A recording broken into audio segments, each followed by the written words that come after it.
fadlan waxaan kaa codsanayaa si aad ula socoto muuqaaladayda maalin kasta iyo mar kasta inaad subscribe saarto waa anigoo Axmed Yare Allah weyne subxaanahu wa ta'ala wuxuu yiri waxaan nacabahay dulmiga waxaan nacabahay adoomadaydu inay isku sameeyaan dulmi mana ahimid dulmiya adoomadiisa qisadan waxaanu halkan ku arkaynaa ninkan gaarigan tirtiraya inuu yahay shaqaale wiilka halka boodboodaya iyo gurigan qurxoon iyo gaariganna uu ninka amiirka ay meesha ka soo baxay uu leeyahay balse sideen wada arki doono wuxuu ku sameynayaa dulmiguna ruuxi sameeyay isagu dib ugu dhacaa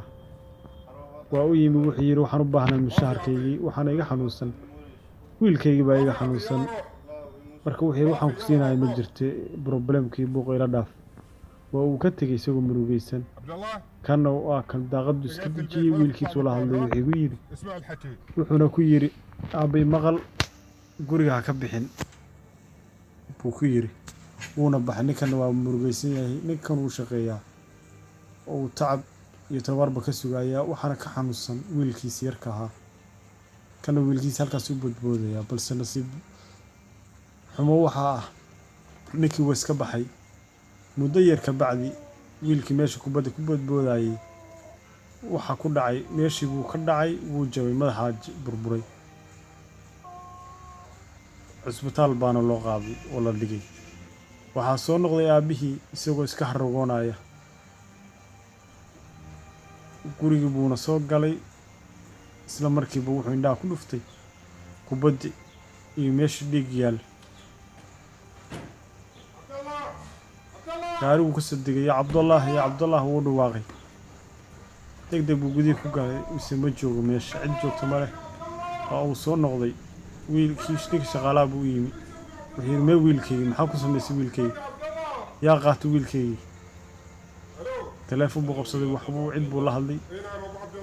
waxa lagu yiri wiilkaaga Cabdullah